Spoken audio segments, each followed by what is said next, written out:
Jeffrey. Hi there. How you Oh, doing? so good to see you. As Good. always, my friend, Always so my good to see you. long time friend. Very long friend. I think we're at like, what, 20 years, 15 years? Not quite, but we're at We're over like 30 years, 40 years now? No. 40 years. We've known each other for 40 years. We both look fantastic. Yes. Well, you do. I just look old. I'm a grandparent, so I don't have to look good anymore. Is that Yes. what happens? You become a grandparent and it's just, you Well, can you do just whatever you say, want. that's my excuse. I'm like, who cares? I'm a grandparent. You, on the other hand, don't have that excuse. You I have to don't. feel I've got awesome. a while until I can use that one. Well, you are in sunny Las Vegas, yeah, Yeah. and I am in rainy I New think you York. can see my swimming pool back there, which is probably about ready to freeze over. So, Yeah, I'm glad it's cooling down for you. So Jeffrey, I'm so excited to chat with you today. me too. So we've been texting about this idea and something that we've talked about on a number of occasions over the course of the 40 years we've known each other. Yes.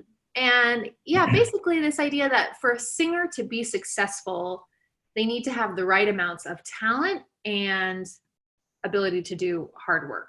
And for as long as I've known you, you've always had a way of explaining these two key ingredients on sort of a sliding scale. And you talk about this a lot in master classes that you do and in voice lessons.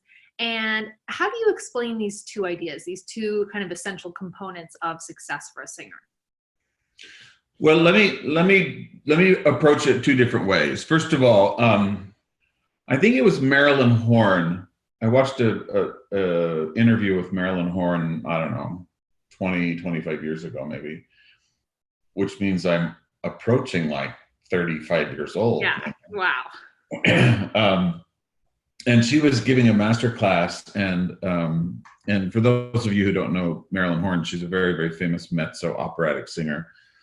And she may not even be alive anymore, but she was great lady, great teacher, very famous opera singer. And she was teaching a technique class and interviewed, and she was giving all these tips about how to do this, that, and the other. And then at the end, she finally said, but it's all really doesn't matter if there's no talent. You have to have talent. And I sort of picked up on that. I remembered that very, very vividly. And I kind of came up with a way, just sort of a scale. You probably see me do this because I do that a lot. But there's two scales that I came up with. And in my left hand, the scale is on a 1 to 10, what you're born with. And when I say what you're born with, this is a non-adjustable, non-sliding, non-changing scale. So it's a scale, it's the number that you have. So Chelsea, you're a very, very talented singer. And by the way, I never tell my students this number. But you have it filed away. Yes, I always have this number. My students always ask me this question. Well, what am I? I'm like, I'm not What's my number? It doesn't matter, and I'll tell you why in a minute. But so, and like I said, it's the number that you're born with. It's the number that is non-fixable or adjustable or changeable. And so you may have been born at a 2 on the talent scale. That's this scale over the talent that you were born with. Or you may have been born with a 9. Or you may have been born somewhere in between, a 6 or 7 or whatever. Very few people are a 1. I mean, I've been teaching August was my 31st year anniversary of teaching, so I've taught a lot. Mm-hmm. I don't know that I've taught many 1s or even many 2s in my life. Mm-hmm. A couple, I would say. And on the other side of that scale is, and this again, what you're born with, same thing with the 10s. I don't know that I've taught many 10s. I've got the Phantom coming in a couple of hours today. He's very, very talented. Is he a 10? I don't know. He's certainly up there, but I don't know if he's a 10. I mean, what would a 10 be? I mean, right, what would that even be? Yeah, how do you decide what a 10 is? But it doesn't matter because it's the scale. that you feel that you are, the gift that you feel that you're born with. So that number, I always like my students to have that sort of, that number in their brain, kind of going in the back of their brain. Well, this is kind of, I've heard myself, I've recorded myself. My parents tell me this, my friends tell me the truth, and they tell me, right, this, maybe that I'm kind of here, whatever it is, however you kind of feel yourself, whatever number you sort of feel yourself at, it doesn't really matter what that number is, because it doesn't change. It really doesn't change. The most important scale, in my opinion, is the one over here at my right hand. And this is the scale that you're currently functioning at within this sort of determined, predetermined, non-adjustable scale. So you may be a 5, but you're functioning at a 9. And there are many, many famous singers that I have trained over the years that are no more than a 4 or 5, but have made millions of dollars, millions and millions of dollars, because they've trained themselves to do really, really great things with their voice and with other things. They have great performance skills, or they have a great look, or they have a great body, or they have a great, they interview well, or they have, you know, whatever the thing is that they do well, they've figured that thing out. Or they've just mastered that 5 that they were born with, and they are really, really, really, really hardworking, and they've just pushed themselves so hard, and they're functioning at a 9. And the other side of the coin, I see a lot of 7s and 8s and even a few 9s that function at a 2 or a 3. Mm. And so I always live in this scale over here. We talk about this scale. At always my first lesson, we talk about, well, what do you think you are? I mean, where do you sit? How good are you? How bad are you? Do you have any idea about how where you fit you into the are? world? Exactly. Yes, this is a perfect way to say it, Chelsea. Where do you fit inside the world of singing?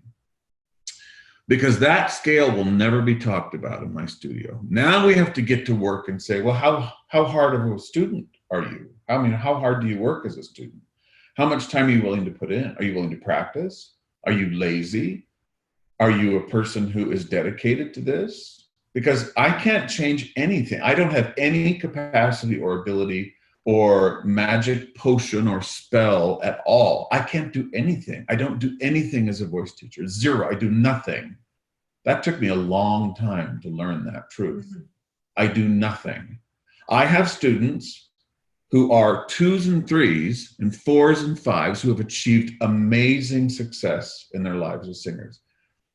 And I have students who are 8 and 9s who have done nothing with their career. And I teach them all the same. I give them the same exercises. I do the same that I do with everybody. So what is the difference? Yeah, well, what is the difference? This is the difference. It's this one. It's the fact that they took that scale over on this side, and they said, okay, I'm going to take that thing and I'm going to push myself and I'm going to try and I'm going to network and I'm going to get out there and I'm going to do whatever I have to do to make this thing work. Yeah. So you've mentioned a couple things that factor into how people function as a singer. So you've mentioned, we've thrown out like how much they practice, hard work, networking, interview skills, charisma, personality, all these things. Right.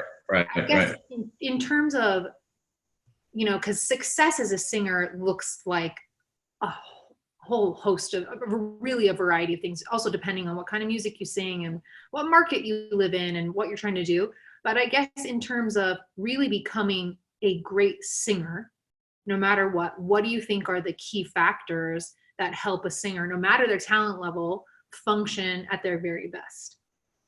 Boy, that's such a great question, and a very, very difficult one to answer. But I think you just can't go wrong if you start with technique. I mean, whether you're painting or sculpting or mowing a lawn, you got to learn what to do. There's orders of operation. There are things that you do first, and there's things you do second and third and fourth in life. Orders of operation. I love that. That. That's something that we talk about a lot as teachers. Yeah. What's the order of operation with that, how we're taking a student through a lesson, what we're addressing with them. But as singers, I think that's something that is maybe probably a new concept for singers. What's the order of operations for my voice? Like, what is of most importance technically or vocally, and then what can fall by what's of lesser importance. What do you think? That's such an interesting idea.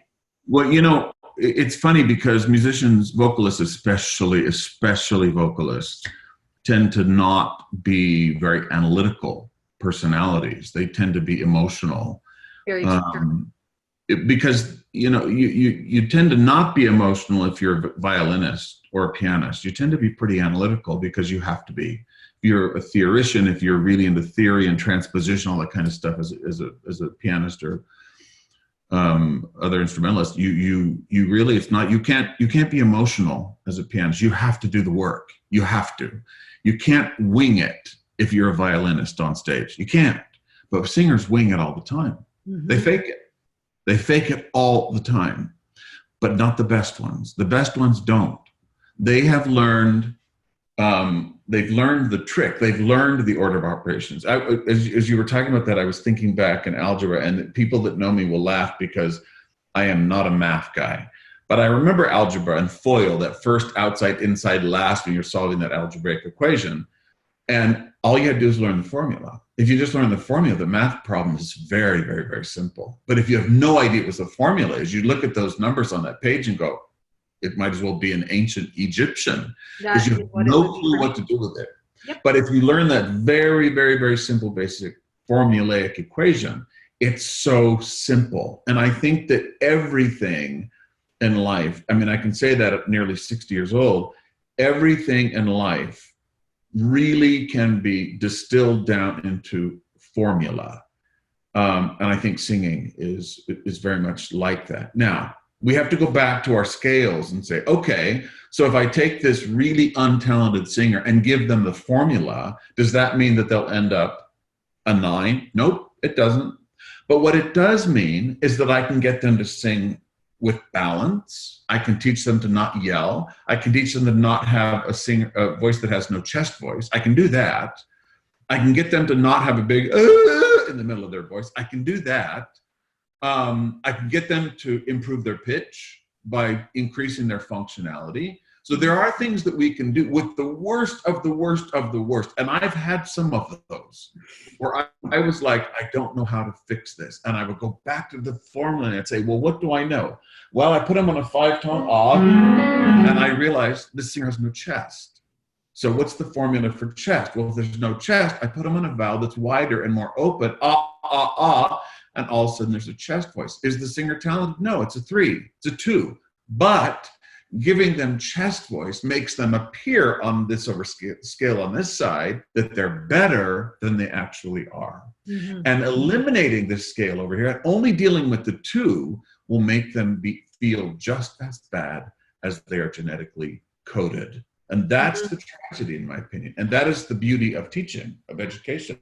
We can make bad singers better and better singers great.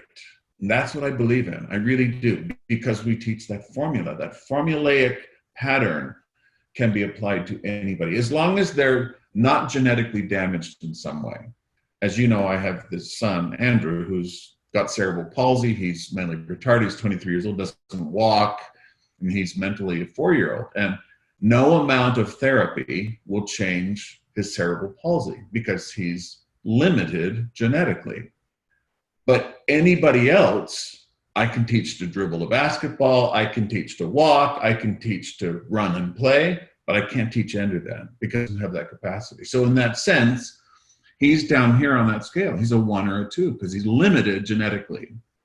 But most people are not limited genetically. Mm-hmm. Most people have some capacity that's somewhere between a 4 and a 5 or a 6. I'm talking singers now, not handicapped people. But singers, we call it an average for a reason, because most people fit within the average, which is somewhere between a 4 and a 6. And like I said at the beginning of the conversation, I've had professional singers who have a talent of a 4 and a 5 and a 6. Now that's important to recognize, because most of us fall in that category. For heaven's sakes, I may be a 7 when I was a singer. I may have been a 6.5 to a 7, maybe 7.5. I toured, I sang, I was a performer with really a B+ talent. So yes, we can take good talent, decent talent, between a 4 and a 6, 7, and do some pretty amazing things with good technique. And I had bad technique the first 20 years of my singing career. So by the time I was getting fixed, I was already into my 30s. So I missed that boat timing wise. I wish I'd had what I know now when I was 12 when I started. But anyway, I think I got a little sidetracked. But no, that was exactly right. I mean, the thing I hear a lot as a voice teacher, and people who are like, "Oh, I've always wanted to take voice lessons, but I'm not that talented," or nothing will ever. I can never really improve. I'm not much of a singer. Blah blah blah.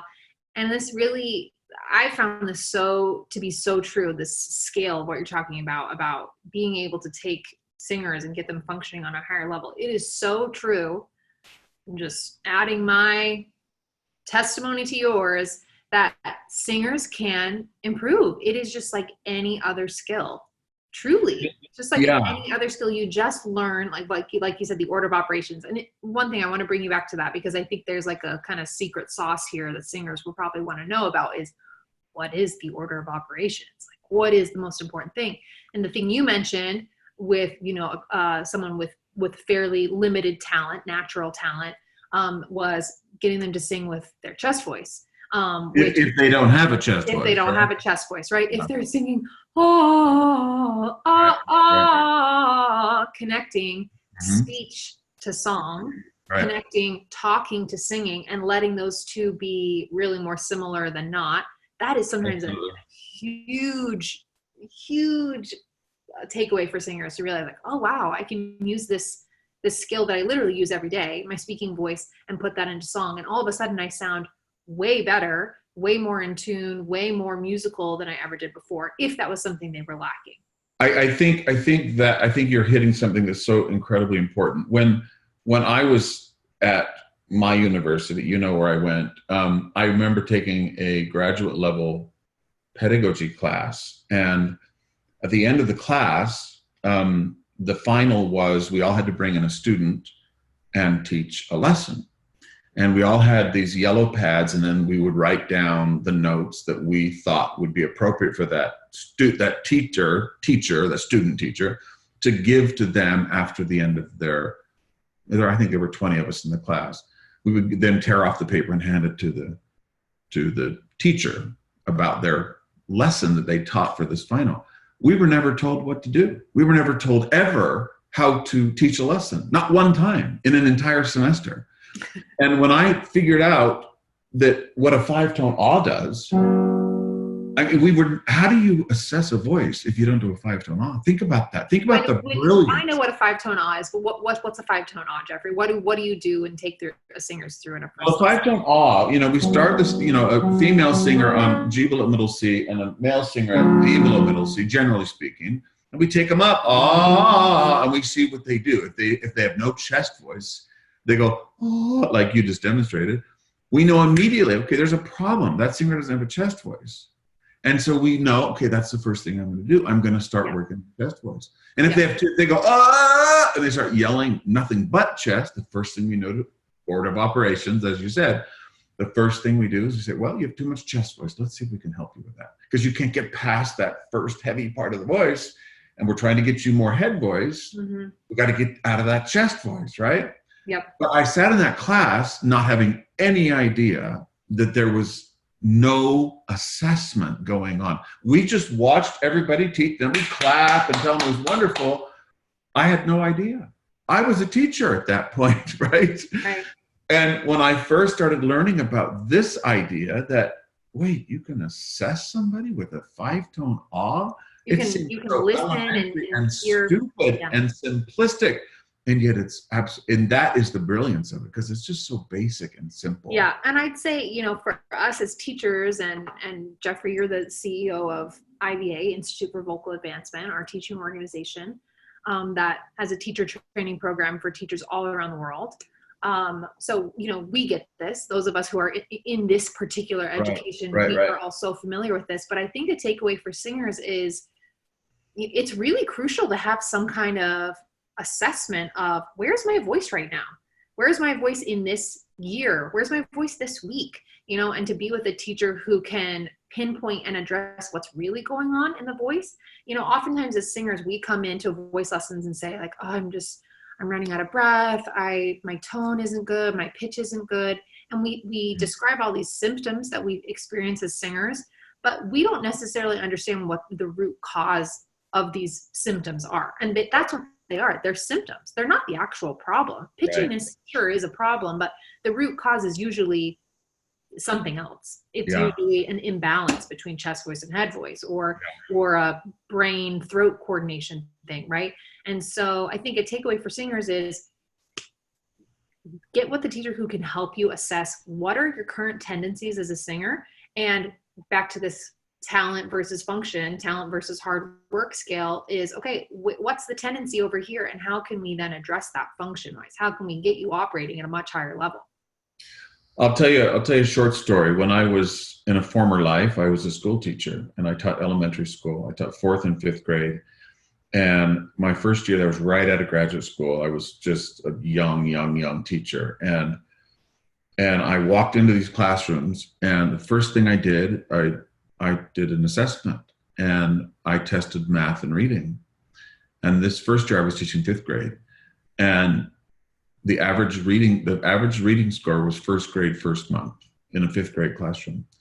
And the average math score was 1st grade third month.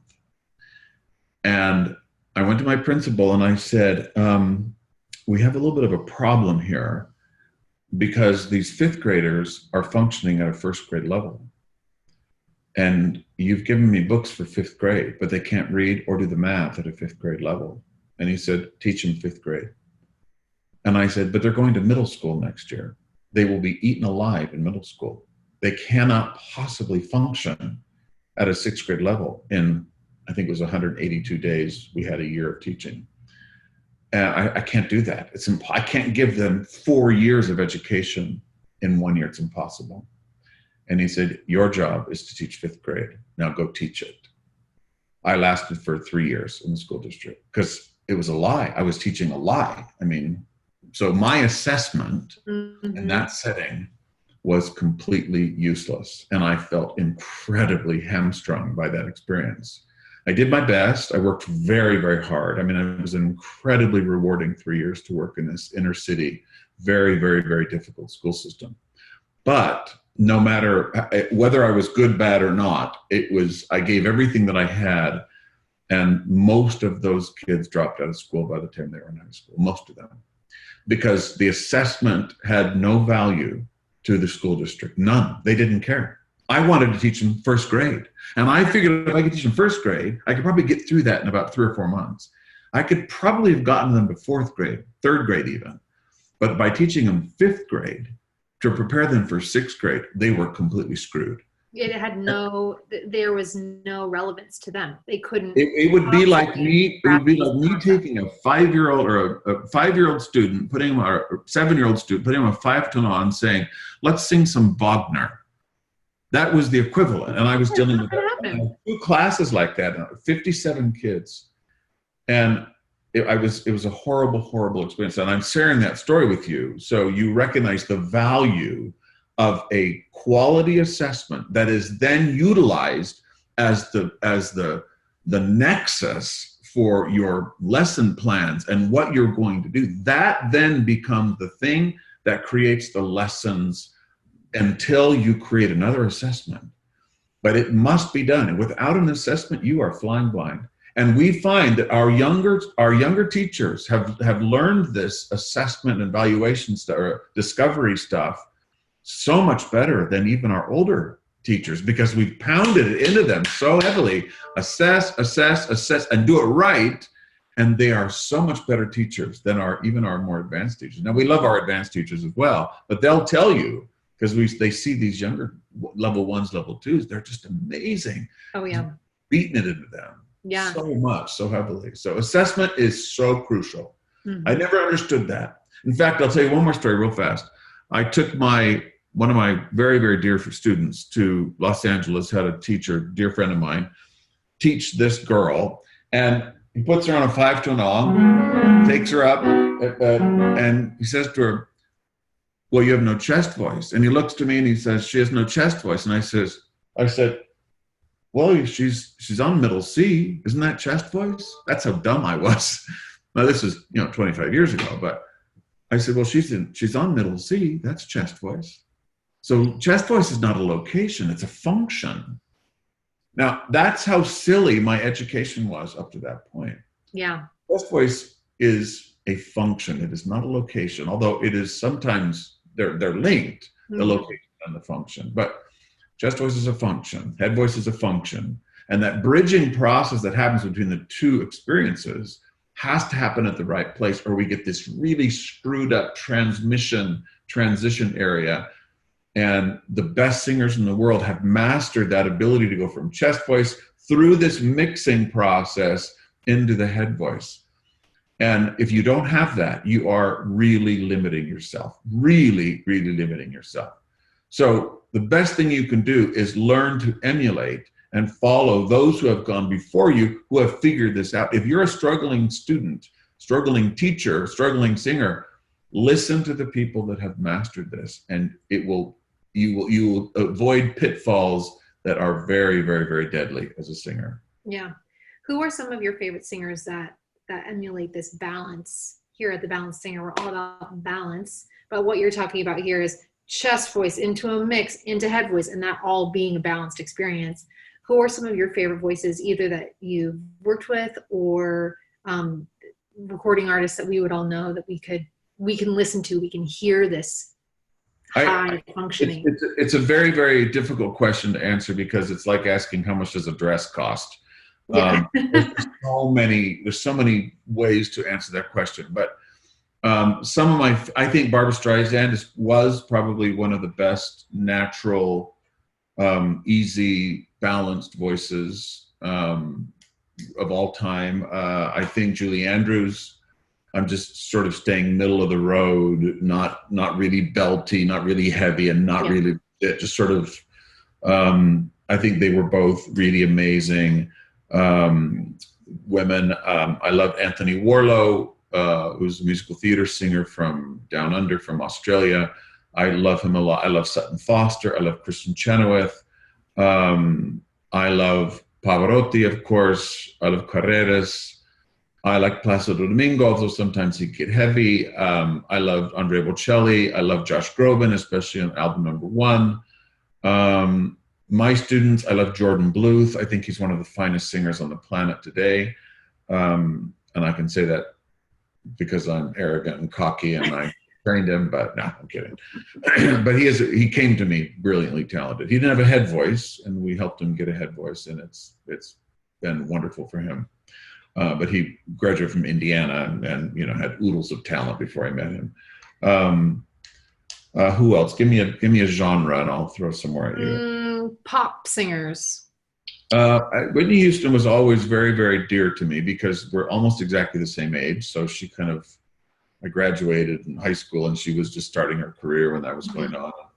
I loved her. I loved her early stuff. She got a little bit messed up later in life in lots and lots of ways, but I loved Whitney Houston's voice. Loved her voice. She was probably my favorite female pop star of all time. Mm-hmm. I love Michael Jackson. I had an opportunity to listen to some of his lessons and be in some of his lessons, and he was a remarkable man in many, many ways, and very dear, very kind, and sweet person, and very talented. He was not one of those dramatic, like, ta-da voices.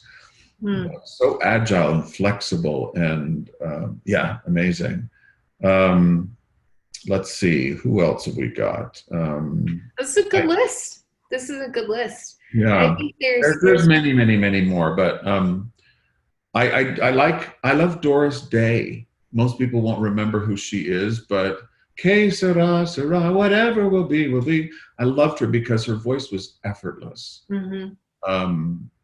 She was an amazing singer. Most of the I'll tell you just an interesting tidbit. Most of the singers from the 40s and the 50s There was no belting going on. Ethel Merman, of course, to some degree, but their belt did not exist back then. That was a phenomenon in the 70s and 80s. And in my opinion, one of the most destructive things that's happened in the 20th century, one of the most destructive things for female singers was the Broadway belt that happened in the 70s and 80s, and has caused more problems vocally than almost anything. But before that, if you look at the stuff that was going on in the 40s and the 50s, most of the Broadway singers were really out of work opera singers. And so most of the Broadway music had a lot of operatic overtones. And because of that, most of those singers were really quite healthy. We didn't have a lot of vocal modules. There were a lot of Idina Menzel's going on at that time period. Anyway, but there's tons. In some of my singers, even some of my very famous singers, I'm not all the time proud of. They get out there and I'm like, oh, don't thank me on TV, please. Because you've been screaming your guts out on stage for 2.5 hours. But, you know, we're human, they're human. I always say this, I never take responsibility or credit for my students, because the ones that are really, really good and do exactly like Jordan, for example, then you got the other ones who are much, much, much more famous, who go out there and I give them the same exercises and they do nonsense. So, you know, I decided many years ago, I have to accept the bad if I'm going to accept the good. So I don't take credit for any of them. Well, I think it comes back to the thing you said at the very beginning, which as a voice teacher, it's you just give tools and it's up to the singer to take it or not, to take it and do it or not. And again, to take their talent and turn it into something more, or let it diminish over time and not do anything whatsoever. Totally up to them. Totally. And I don't, you know, when they come in and they're a mess, I don't get mad at them. I do say to them, I hope you're saving some of your millions, because you may not have a voice for many more years, you know. Voices are fragile, and you have to be careful with them. But yeah. Well, Jeffrey, this is so great and so insightful. And I love getting to talk to you about these sliding scales, because it's been something we've been talking about for a long time. Gift versus how hard are you willing to work for it? Yeah. I used to say a car. So I used to say, you're kind of a Honda Civic or a Ferrari. And now I don't say anything, but we'll let people put their own ideas about that. But this is the really important. It's right hand, my right hand, not yours, but my right hand. Mm-hmm. This is the one, you know, if you are a 2, you can be the best functioning. You can be a 10 as a 2. You can be the best you can practice every day. You can do amazing things as a 2, as a 3, as a 4. And that, I think, is something that, like you said at the beginning, that is something that people don't quite understand. You know, I come from a family of musicians. I have a brother who was conductor on Broadway for 10 years and a phenomenal pianist. And I'm a pianist. I mean, I muddle my way through the piano. I'm never going to be David. It's just not going to happen, you know, but I can play. You know, David's a 10 on this scale. Mm-hmm. I'm about a 5, right? Mm-hmm. And I'm about a 9 on my 5 right now. Right. You're a high functioning 5. Yeah, I'm a well functioning 5, right? I can accompany anybody on almost anything, but I'm not going to Carnegie Hall. Yeah. So I'm totally fine with that, you know, and I play the piano 10 hours a day. Nobody practices the piano more than I do. So I've achieved my 9. I really have. And I think I just want to make sure that everybody achieves their 9. Whatever they are over here, find your 9. Find what your 9 or 8 or 10 is. If you haven't found it, then you haven't finished working. You know, I'm comfortable saying, I had to play in church yesterday and I finished. I'm like, yeah, that's about as good as I am. I'm good with that. You know, it's almost 60 years old. I can say that. And I'm okay with that. But you got to find yours. You got to figure out where you are in your mind. Where are you here? What were you born with? What did God send you with? What did you arrive on the planet with? And now think about what really matters. What are you going to do with it? Because that's really what it's all about. That's really what we're doing here, is trying to get our students, our kiddos to say, well, okay, it's where I am, and I'm going to get busy and make the best of it. Because for heaven's sake, look at Britney Spears. Is that a talented singer? No. I bet she's a 4. maybe a 3.5, but she had an amazing run. She made mazillions of dollars, right? He's made that work for her. In fact, if worked her think tail about off. this. Think about this. You had Christina Aguilera and Britney Spears had matching careers for like 8 years. Now, Christina Aguilera was a very gifted singer, and yet Britney Spears had a matching career with her for all of those years. How? Because she figured out what she needed to do to function at her 9. And I think that's important. I think that's an important takeaway. I think that's really important. We got to find what our 9 is, figure out how to get it, find a teacher that can help you discover what that means, and push you as hard as you're willing to be pushed, and help you discover it. And I think that's what we're doing. I think that's what we're all about. And I know that you are, and I know that all of our teachers are trying to do that. And as hard as it is, sometimes it just feel like you're hitting your head against a wall, but incremental change is change. Small, tiny steps. So you're awesome, my dear. You're awesome, Jeffrey. Thanks for being here. My pleasure. We'll catch you again soon. Okay. See you guys. Bye.